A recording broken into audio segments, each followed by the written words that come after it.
Hey guys, and welcome to my channel. I am TheSimsSmith, and today's video is continuing on the Rokin townhouse build. And in this townhouse, I went for more of a modern sort of feeling with them.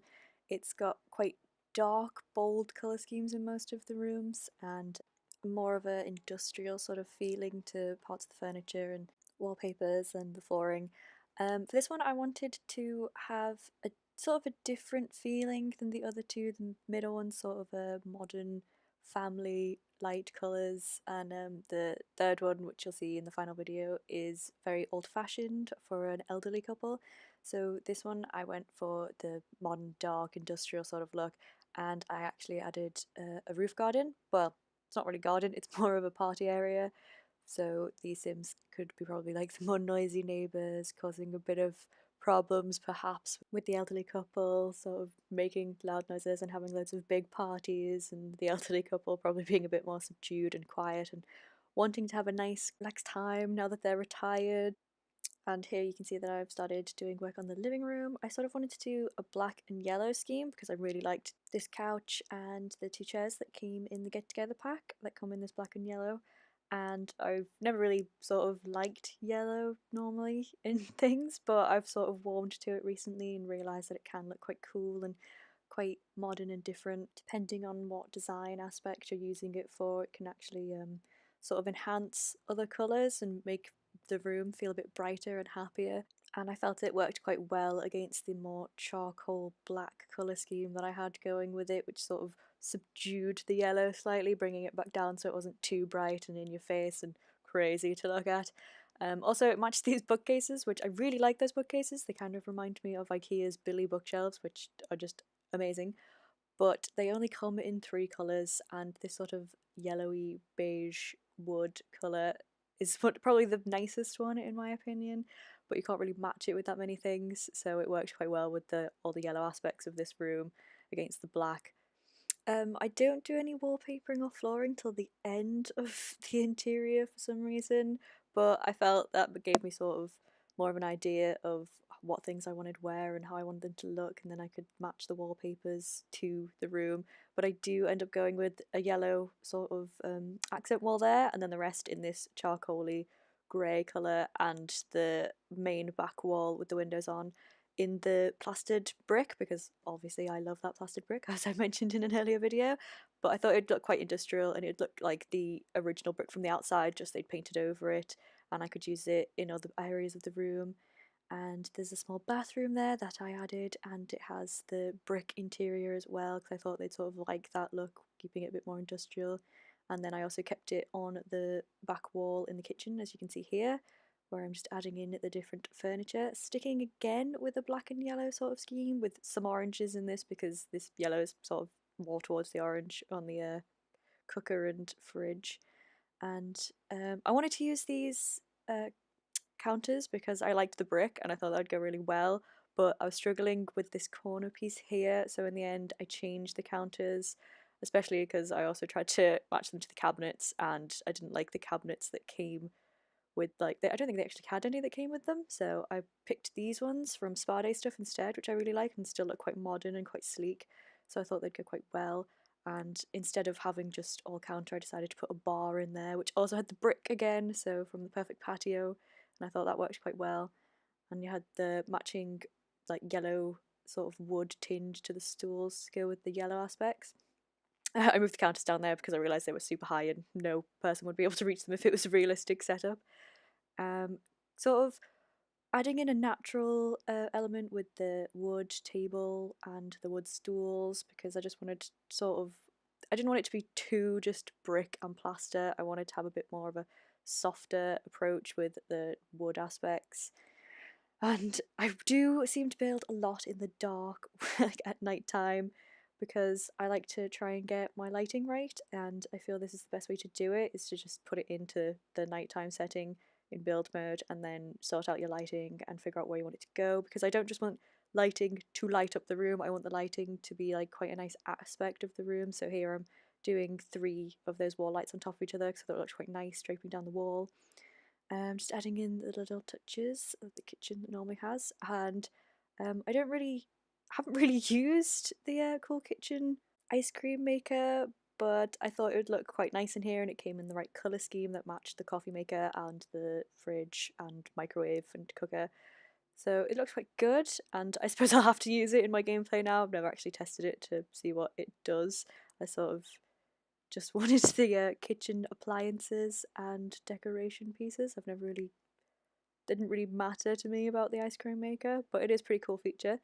So I'm quite happy to have that in my game, and I guess I will test that out. But when I was making this, I pretty much only just got Cool Kitchen stuff and Perfect Patio recently, so I hadn't actually tested out most of the items that came with them that had functions. It was more just the decor pieces that appealed to me, because lately I've been in a bit of a building frenzy.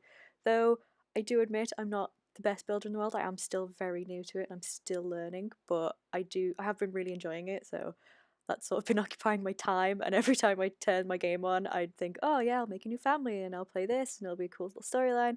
And then I end up spending the next 4 hours just decorating a house, and then decide, oh, maybe I'll build another house for their friend who can live down the road, and then I never do any gameplay. So I sort of need to actually get back into playing The Sims a bit more. I did recently at my boyfriend's house start an elderly sim, because I've never played with elderly sims really. To be honest, this is probably quite a shocking thing to admit for someone who's played The Sims since it first came out.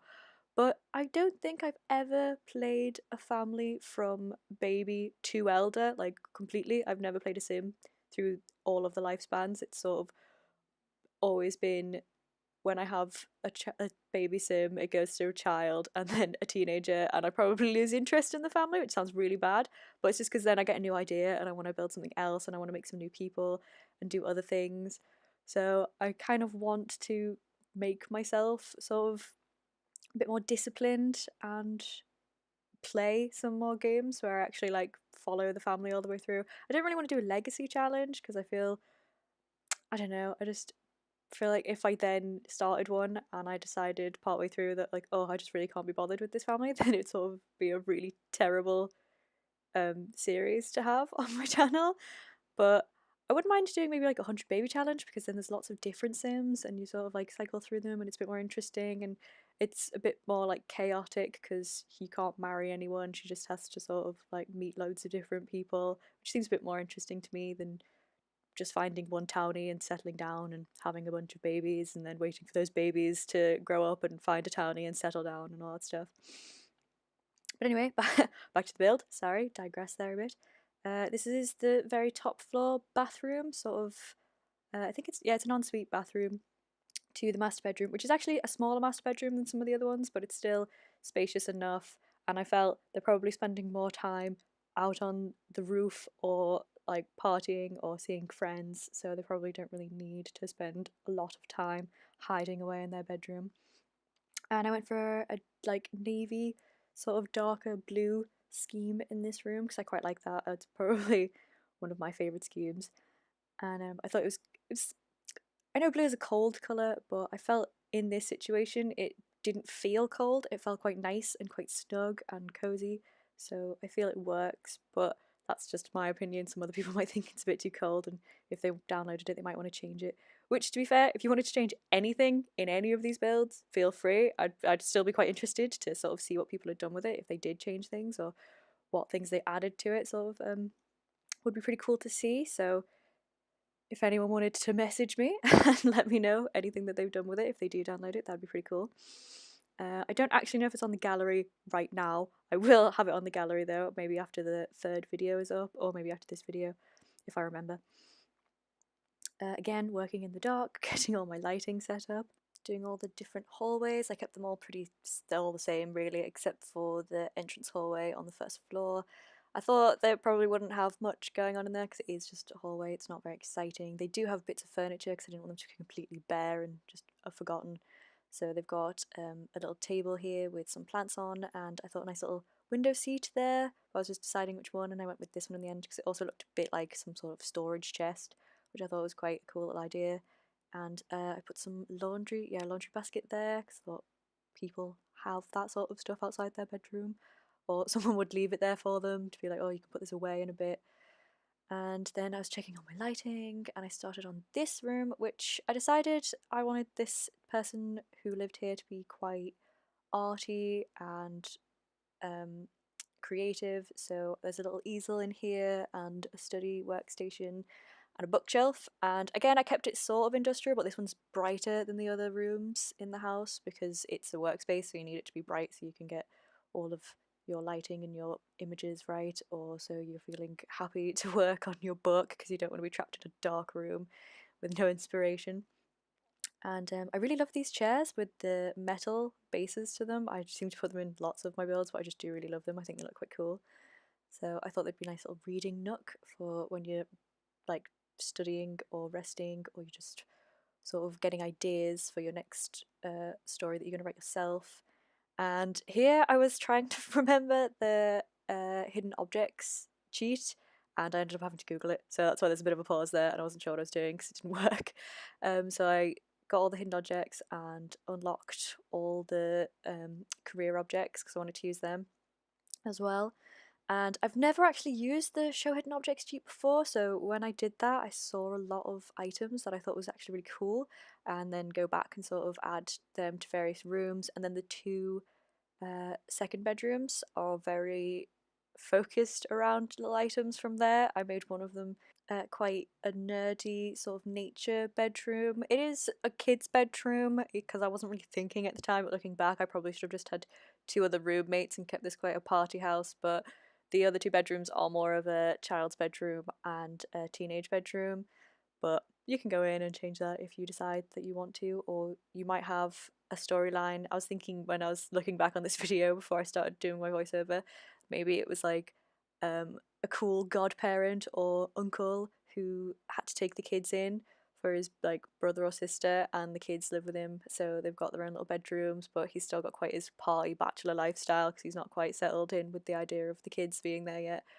And so I've started working on them soon. Yep, it's a purpley bedroom. It doesn't have to be for a girl, but I guess I was sort of thinking a teenage girl's bedroom. And this was for a child who's more into science and nature and like sort of nerdy things like me. Because I found lots of the collectibles which I thought were pretty cool, like the different geological rocks and fossils and all that stuff that looked pretty awesome. So I kept it sort of a greeny colour scheme to go with the naturey science. And then this one's a muted purple and dark purple furniture, and both of them have the plaster brick wall at the very back because I wanted to keep that sort of continuous throughout most of the build. Sort of, I quite liked the look of it. I do really like that wallpaper, and I was quite jealous when I saw lots of people playing Dine Out and there was more of those wallpapers and I still didn't have Dine Out. So gutted, but I do actually have Dine Out now, but when I was making this build I did not have it. And I think I used some of the furniture from Dine Out in the last build because I actually filmed all these at different times, and by the time I got Dine Out I was doing the very last townhouse, and used a few things from there. I didn't use too much because obviously it was an old-fashioned sort of style home anyway, so it wouldn't have looked particularly in the right sort of setting if I used lots of the modern industrial kitchen appliances. Sorting out the lighting. Again, I like start with the very big light to put all the furniture in basically, and then I take that away and start to put in the smaller lights, sort of because at night time you don't want to have crazy bright lights blinding you when you're resting in your bedroom or you're about to go to bed. So I always sort of do it this way. And this room is sort of, it is a bit more girly, but it doesn't have to be for a girl. You could even change the colour scheme if you wanted to. I was just thinking of sort of a teenager who was like into her music and maybe going to be a bit more of a party animal as well when she got a bit older. So she's got a violin in there, and she's got her own stereo and a little bit of a reading area. I didn't go too crazy on this room because I felt like maybe she'd be a bit like still discovering herself and figuring out what she's into. So I didn't want to have like loads of crazy furniture everywhere. Also, if you decide you want to change it completely, makes it a bit easier. You don't have to delete as many things. And I believe after this room, once have I done the bathroom? Oh yeah, I have already done the bathroom. I go on to do a very small garden area here, which is Because of the roof garden, this is sort of just more of a naturey little area where they have a few plant pots and they've got a small little pond that I add in a second because I thought that would look quite nice. And be a bit different because the other garden next to it is sort of a patio and, as you can see there, just a bit of grass, so I thought in here it'd be quite nice to have a bit of a water feature, and like just an area where you can relax next to it and chill out, admire the water and the plants in the area, but also not overly high maintenance because I didn't really take the sim who'd live in this townhouse as much of a outdoorsy gardener type. So everything looks a little bit more overgrown around the pond, a little bit less looked after, not as well manicured. And there are a few plant pots which you'll see in a second in case the sim did want to go into gardening, because these townhouses were inspired from Amsterdam, and when I was in Amsterdam there was just nature everywhere, as I mentioned in the last video. So I feel like the people that sort of live in Amsterdam appreciate nature a bit more and sort of look after it a bit more, even if they are in a industrial, towny, urban setting and they can't get to greenery as often. They sort of incorporate it everywhere. Just adding in a small little seating area, I thought it'd be quite nice, maybe a nice little romantic place for two Sims to sit out and look at the stars together. But I sort of didn't put too much focus on the garden because I didn't think they'd be there that often if they were spending a bit more time up here, which is the party roof deck type thing with the bar area and some music there. And I struggled for a while putting a dance floor in because I did want a dance floor there because obviously it's a party area and they should have a dance floor. But eventually I do settle for one. I don't know if I like it, but I feel it was the only one that's looked sort of appropriate. And I know I don't need to have a dance floor, but I wanted to have one because then the Sims will do the interactions from get together and have like dance battles and group dances, and I wanted that sort of to be a thing because they're party people, so they probably do stuff like that. I also incorporate a small yoga meditation type area on the roof because, you know, sort of party people might have sort of the city lifestyle where they party all the time and they work hard and play hard, but then they also look after their bodies quite well and pamper themselves. So they get a bit of yoga or they go to the spa and have a nice day there, sort of relaxing. And just a small seating area for whilst you're like drinking and talking to friends and maybe not doing as much dancing around. Um, just adding in some more lights because I didn't want this area to be dark either. I wanted it to be quite bright, but not so bright that it was blinding. And then the dance floor. And after this, I go to the front of the house and I add in a few little planter pots and just a little bit of greenery, sort of to make it complement the other two townhouses. I didn't want it to look out of place. But then that's the end of the build. So, well, there's Nigel, my tester sim, standing outside. I did actually play test this house. It does function and it will be up on the gallery. So there's not much more really for me to say. There will be some screenshots. Hope you guys liked this build. Let me know what you think in the comments or leave a like. And if you want to see more of what I'm doing, feel free to subscribe. Thanks guys, bye!